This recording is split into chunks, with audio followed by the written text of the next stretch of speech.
We'll be making an appetizer today. We'll be making homemade tortilla chips.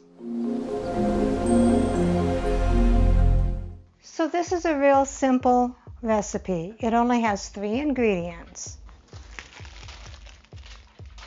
White corn tortilla shells. We'll need 12 of them cut into 6. Salt. And 1 tablespoon of vegetable oil. So let's begin. So the first thing we're going to do is preheat our oven to 350 degrees. Then we'll take our tortilla shell and take a basting brush and dip it in the oil and oil both sides.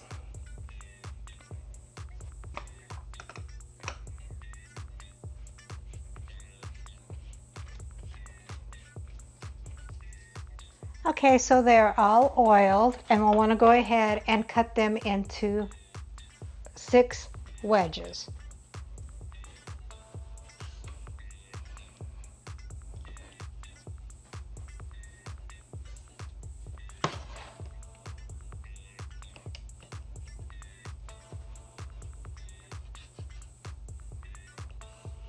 And if you like your chips smaller, you can do 8.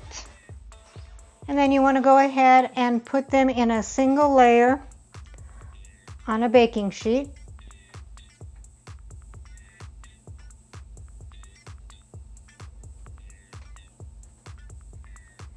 Okay, so I have a single layer of the tortilla chips on the baking sheet. It will take several batches unless you have several baking sheets. Okay, so after they're on the baking sheet, then you want to go ahead and sprinkle the salt on them.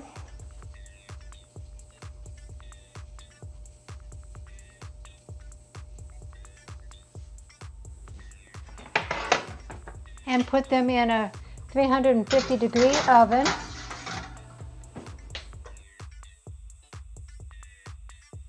All right, so here they are fresh out of the oven. They're crispy but not too brown. So I'll go ahead and finish making the rest of them, and then we'll do a taste test. So you can't have tortilla chips without salsa. So I'll show you how to make homemade salsa. You'll need 1/4 small onion, 2 cloves garlic peeled, 1/2 jalapeno seeded and the membranes removed. Unless you like it spicy, then you can leave those in. A 14.5 can of diced tomatoes. I'm using ro-tel, and I'll be using 1.5 cans because I couldn't find a 14.5 ounce one. A handful of cilantro. A juice of 1 lime. And a teaspoon of salt.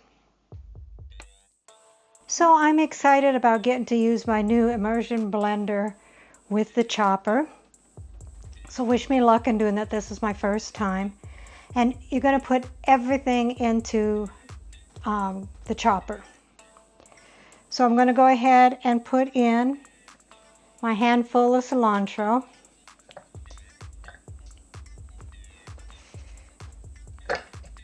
My 1/4 of an onion, my 1/2 jalapeno, my 2 cloves garlic,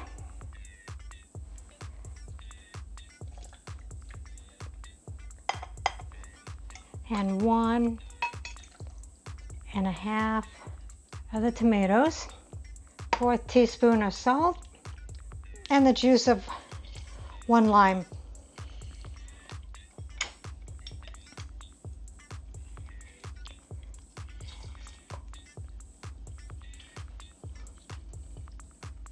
And I'll put the lid on and lock it into place. Put my immersion blender and lock it into place. Now, If you want it chunky, you don't want to chop it up for a very long time. You want the thicker, bigger pieces. That's why I put the cilantro down at the bottom, because up at the top they don't like to get chopped up. So we'll go ahead and put it on low. Now if you want it a smoother salsa, you can chop it up for longer.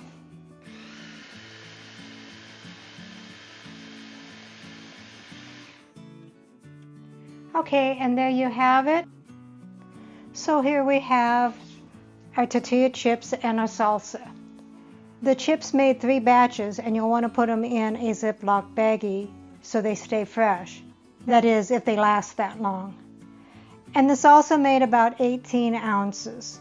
So let's go over to the table and give it a taste test. Okay, so I have my homemade tortilla chip.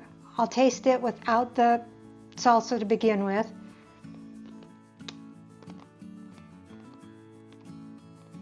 Those are pretty good. I really thought that they were going to be kind of bland, but then it does have quite a bit of salt on it. I would say the store-bought is still a little bit better, but these are nice and crispy and they have a good flavor. So let's go ahead and try it with the homemade salsa. Now it is nice and thick, just the way I like it. And like I said, if you want it smoother, you just go ahead and chop it up longer.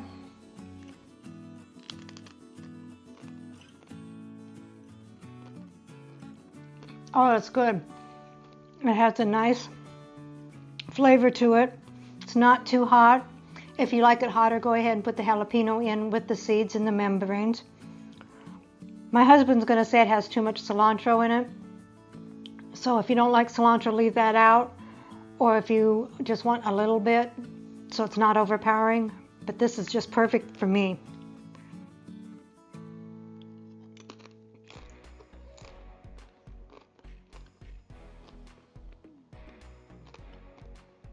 Sorry for the crunching. That's how crunchy these tortilla chips are. I will be making this again. Enjoy. Recipe deals for easy meals. Please like, subscribe, and share. This is Cooking with Sherry. Until we meet again.